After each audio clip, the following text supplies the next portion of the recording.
Hey guys, hope you are doing absolutely amazing. TJ Atkinson in the building, your finance coach. So today we're going to be talking about something absolutely crazy. Yes, she's a bad bee. Yes, she's got the best body. Yes, she's got the best weave. She's got an amazing smile. She's got a great relationship with her family. She's educated, but she's bad with money. Men, I want to talk about 9 things that you need to consider before you propose to her. Hey guys, before we get into this video, make sure you smash that subscribe button. Make sure you like and you comment. This really helps with YouTube to put this content in front of more people who are thinking about proposing this year. So let's get straight into this. It's marriage season, it's proposal season. Listen, this girl has been ride or die and this girl's got my back, and you know what? It's time that I propose to her.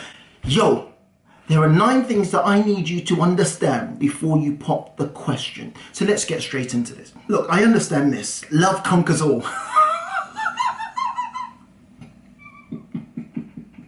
Oh my God, some of you are gonna think I'm some Grinch or some evil person.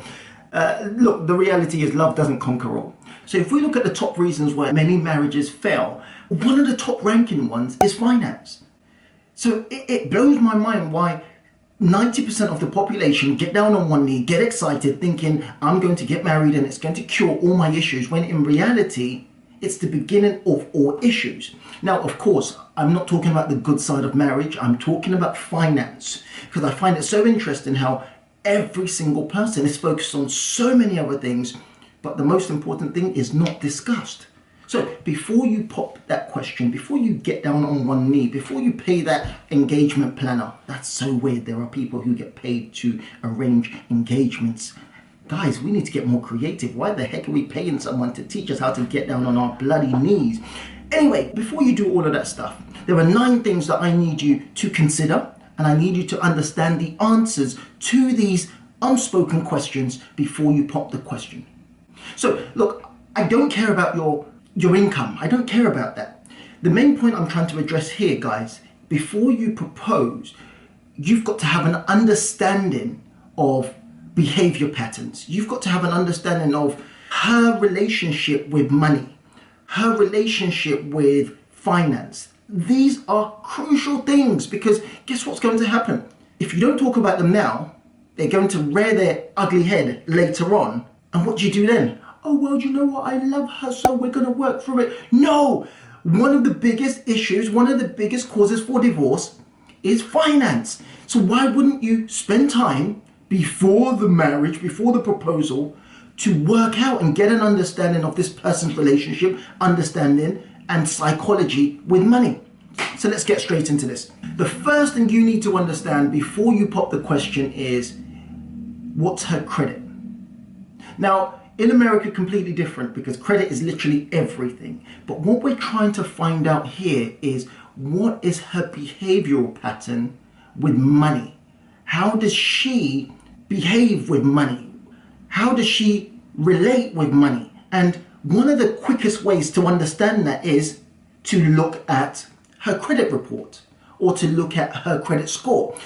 What I'm trying to do here is create the basis for a conversation. These are conversations that are not had, and it's preposterous to me. Number one, if you have proposed in the last month, in the last 6 months, and you haven't asked the person you're proposing to these questions, then you've got to really ask yourself some very important questions, like what the heck are you doing? So number one, request, obviously in a nice way, and explain why. Say, TJ told me to do it. Request the credit report, because this starts and gives you the basis for a conversation, and this gives you an overview about the person's relationship prior to you coming in the picture. It gives you an overview of their relationship with money and finance. So look at the credit report. Look at if there are any CCJs. Look at if there are any debts. Look at if they owe any money. Look at where they're spending their money. Look at if there are any missed payments, because you want to and you need to be able to have conversations. Look, if someone gets angry by you saying, hey, do you know what? Before we get married, I want to have a conversation about money. Then, hey, do you know what? You might want to run a couple of miles. Because the truth is this, you cannot run away from the conversation of money. If you don't have it now, you're going to have it later on. And analyze the credit report. Go through it. If she has great credit, then amazing. Still use that for the basis for a conversation to say, wow, your credit is amazing. What do you do? How do you do it? Because we can always learn. Number 2, what's her relationship to debt? Now, some of you are going to say, TJ, this isn't the conversation you should be having because you know what, love, I love her and that's all that matters. The truth is, it's not all that matters because you live on earth, okay, and you work every single day and you've got bills to pay and you want to understand who you are being financially tied to. Now, again, going back to number 1, which is the credit, you get to see who they're financially linked to. Because once you marry and you move into the same home, or you apply for a mortgage or a loan together, or you get a car finance together, you are going to be financially linked. If you don't care about it now, you're going to care about it later on. Because if someone comes into the relationship and they're financially linked to Tom, Dwayne, Michael, a gang member called Striker, if they're financially linked to them guys there, then what's going to happen when you try and get a mortgage with that person? So again, this is why number 1 is absolutely crucial. That's the beginning. If you are afraid to request the person you're about to get married to's credit report, then bro, big man, you got a lot to do. You got a lot on your plate, bruv. But if you can't say, yo, babes, let's work on finance. Let's talk about finance. If you're too shook to do that, bro, then good luck. Anyway, so number 2, you want to understand their relationship to debt. What's their attitude to debt?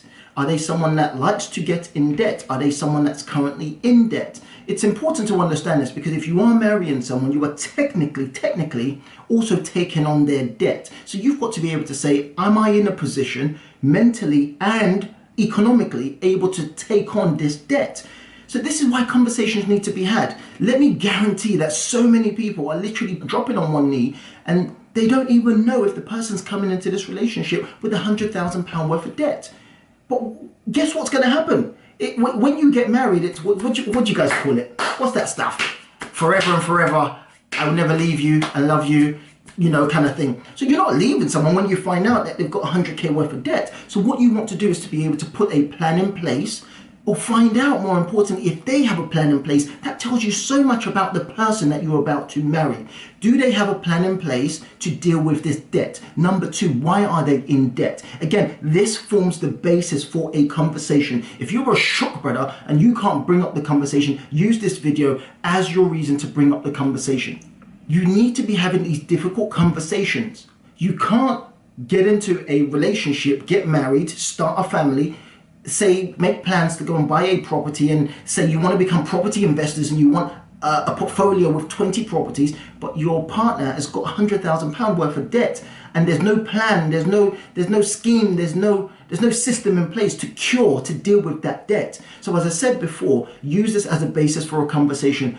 Why are you in debt? What were you spending the money on? What have you got in place to be paying it? Have you been paying it? Have you been missing those payments? Who's coming to our house tomorrow to come and collect this debt? These are important questions you've got to find out. Number 3, is she using Klarna and ClearPay to buy it as the shopping? So this is very important. Again, what we're trying to find out here is, how do you behave with money? What is your relationship with money? It's so weird that we're happy to analyze her relationship with her siblings. Oh, yeah, she's got a great relationship with her sister. Oh, she's got a great relationship with her mother. Oh, her and her dad are like best friends. But yo, man ain't asking, what's your relationship like with Klarna and ClearPay? Are you buying out as the shopping using buy now, pay later? Again, this is the mentality. This is questions you've got to find out. How do they behave with money? Because how you behave today, unless it's dealt with, will show its face later on in the future. So you've got to be able to have these conversations. Be open enough to say to your partner, the person you are about to marry or you're about to propose to, do you know what? Can I see your last 3 months bank statement? Many of you guys will be too shook to do it. But I'm saying this is vital. What's your spending patterns? How do you spend? When we get married, we are likely to have a joint account. So what's going to happen if I look at your bank statement and all you're spending your money on is clothes, ClearPay, Klarna, Boohoo, couple Gucci's, some fake lubes? If this is what you're spending your money on and both our incomes is going here, then how the heck are we going to build wealth later on? This is why this is vital, and this is why, as I said, I'm super aggressive with it. Some of you will come at me and say, oh my God, well, you know what, you're just a pessimist, you know, it's all about love. Shut up, because the truth is, you're going to watch this video in 10 years time and you're going to say, why the heck did I not listen to this guy? Now, it might seem like difficult tasks to do. Say, babes, obviously put in your romantic voice. Hey, babes. This is so ridiculous. Hey, babes. Yeah, so that's if you talk like this as well. I don't know why some people talk from their throat. So, yo, babes. Yo, what are you saying still? So basically, yeah, man needs to see your bank account and you need to download that Experian app so that we can check your credit in it. Bro, say whatever you need to say, but as I said, before you get down on your knee, bro, before you go and buy that ring, you need to see those things there, because you are going to be financially linked. You can't come and tell me, well, no, our finances are going to be different. No, you are going to be financially linked. And if you don't understand what I'm talking about when I'm saying financially linked, I'm talking about your credit, her credit is going to be connected. So when you are applying for a mortgage, if you are financially linked, the bank is also going to consider her finances because you are connected financially. Have these conversations, difficult conversations, but they need to be had. Number 4, what value economically does she add to you? This is vital. Yo, she got a bad behind. She's got a couple things in the front. She's got that boomist face. She's so cute. She's so pretty. She's got an amazing smile. She's got a little nose piercing thing. She's got that baddest weave. She's got that best, freshest curly hair. But bro, what value is she adding to you financially? Now, it's important to understand this. Again, that's why you haven't heard me talk about what's her income. I don't care about what your income is, because there are people who are making £10,000 a year and they are still running a home because they know how to manage that £10,000. So what value is this person going to add to you? Will they be a benefit to you financially, or will they be a detriment to you financially? And all of this can be seen through number 1 and number 3, which is looking through the bank statement, but also looking at her credit report. It's so important. It's vital. You've got to know what value someone's going to add to you. Are they going to take from you? Are you going to be bleeding money for the rest of your life because this person is a bad B, or this person is a boom ting, or this person is wifey material, or I don't even know. These are the questions you've got to find out from yourself, because love doesn't conquer all. It doesn't. Bills do. Bills conquer all.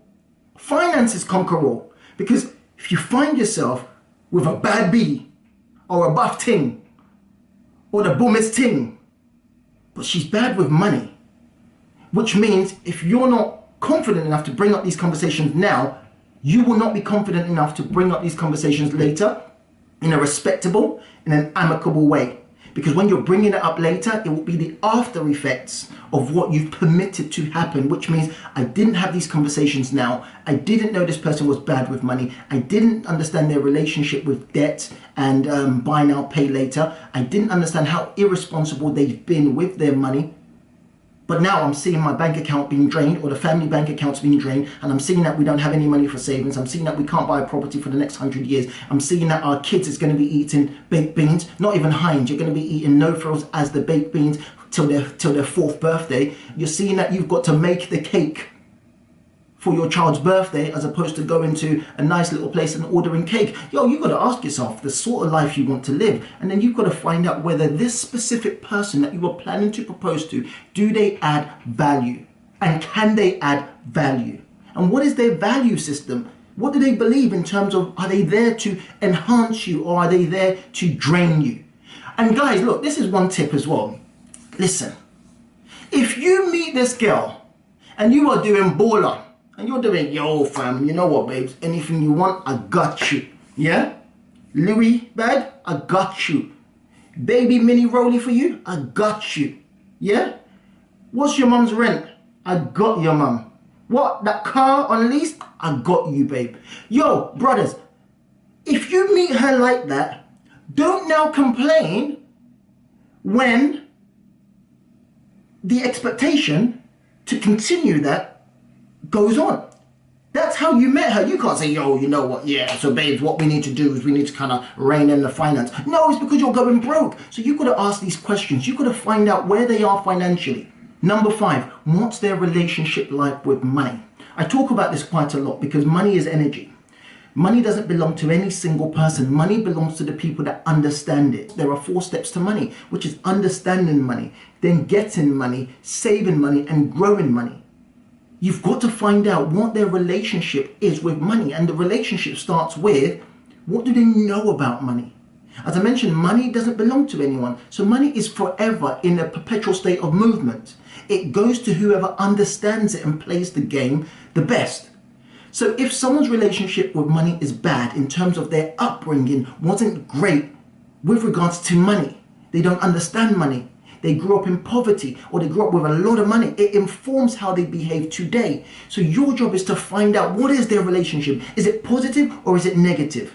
Do they believe that they deserve to make money? Do they believe that every single penny they make, they've got to spend it? Do they believe that they've got to save every single penny? Are they tight with money? And that's not necessarily a good thing. Are they good with money? Are they saving?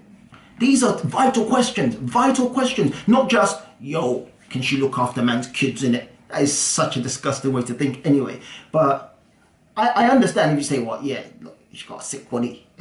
I'm so dumb as well. But yeah, as I said, guys are dumb anyway. Number 6, credit utilization. Vital. In fact, guys, you can sort yourselves out on this as well. What is her credit utilization ratio? Most of you don't even know this yourself. So how are you going to ask her, yo, babes, yes, you know what this TJ guy's saying? Why do people talk like that? I love it.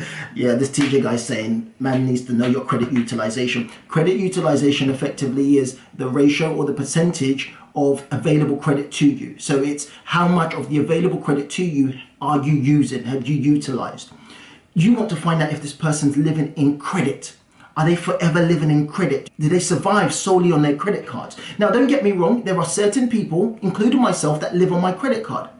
That comes with discipline, and that's also because I acquire points. It's also because you know how to use the system to your favor. But does this person use credit cards because they're benefiting from points? Is this person using it because they're getting miles? Is this person using it because they're using it to fund their lives? Then the question is, you currently work, so what's up with using your credit card for your day-to-day? So you want to find out, what is their credit utilization? Now, obviously, finance companies, credit companies prefer you to use less than 25% of your credit utilization. So again, if the person's using more than that, that's another basis for a conversation. All I'm looking for you to do is to have these conversations. I'm not saying don't marry, because I don't want your pastors or your mum coming and saying, oh, TJ, oh, you have killed me today. My son was going to marry. Now he's not marrying because of your video. Auntie, watch this video as well, bro. Because uncle shouldn't have married you either. Credit utilization is vital. What we are looking for is tiny basis for conversations. We're looking for opportunities to have conversations that are vital. As I mentioned before, one of the top causes for divorce, one of the top causes for separation within the first 5 years of marriage is finance. And if that is the truth, which it is, why wouldn't you deal with these things head on before you buy that ring? Number 7, earning ability. So again, I haven't said what's this person's salary. What is their earning ability? Now, this is vital. This is actually very important. What are they capable of achieving? So you've got to understand what they're capable of so you can set goals. And you say, well, right now you're on £35,000. Based on how you carry yourself, based on your attitude, are you planning to do housewife, or are you planning to stay in your career? Are you planning to excel? Are you planning to go to 100,000? Either way, whichever one you choose is fine, because that's what you want in your family. But how do you measure income to create wealth? So what is the person's earning ability? What's their capacity for earning? So you can actually draw out a diagram and say, well, right now she's on 35,000, which means on 35,000 pound added with my income, 35, that's 70,000. We are able to buy this property and we're able to live this specific life. In the next 2 years, will she push herself for a promotion? In the next 5 years, will she be at 60? Will she be at 70? Will she be at 100? Will she be at 150? These are the things you've got to find out. Because if the person is securing you as the bag, then bro, good luck. Because if you're someone that wants someone that's going to push by your side and someone that's really going to graft, but in her mind, you're the bag, you're the security. So when she gets that ring, guess what happens? Bro, number 8, what are her financial goals without you in the picture? This tells you every single thing. This tells you every single thing you need to know. Guys, listen, you are not the bag. Yeah? You're not there to carry any person. You're simply, that's not your job unless the conversation has been had. I know there are a bunch of guys out there that say, you know what, when I marry you, babes, you get me, you ain't never gonna lift a finger. Listen, you're not DJ Khaled and you ain't got DJ Khaled money. So you've got to find out, before you came into the picture, what trajectory was she on? You genuinely need to have some serious conversations. Again, just for the aunties and the uncles that are praying for their children to get married tomorrow, I'm not saying don't go and get married. I'm saying have serious conversations about money. And I'm giving you angles to have these conversations. Because if you don't have them now, you will be forced to have them later, and you will be doing it from a very, very angry point of view, because you're going to find out that there's no more money left in the piggy bank. The real reason for that question is, what if something happens to you? We've seen businesses destroyed. We've seen companies fold. We've seen people lose their jobs, and we've seen people in companies for 10, 20, 30 years who thought they had financial security, and because of COVID or because of this pandemic, we've seen people literally be reduced to zero. So again, the question is, what are her financial goals without you? Let's do it this way. Where were you going before I came in the picture? And if something happens to me, how can you run the home? How can you contribute to the home? How can you support us while I get back on my feet?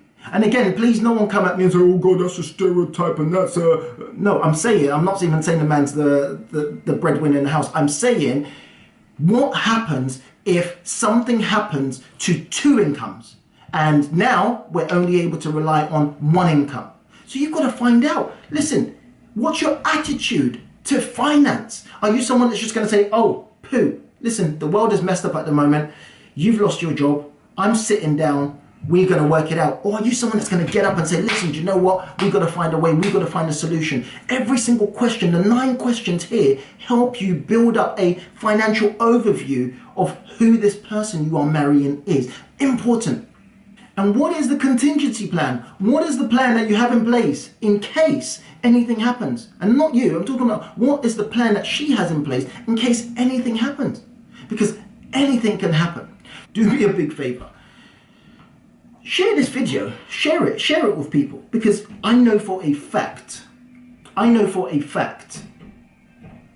large majority, and I would love to use some stats in there and say 75% of you, before you married or before you proposed, did not ask one of these questions.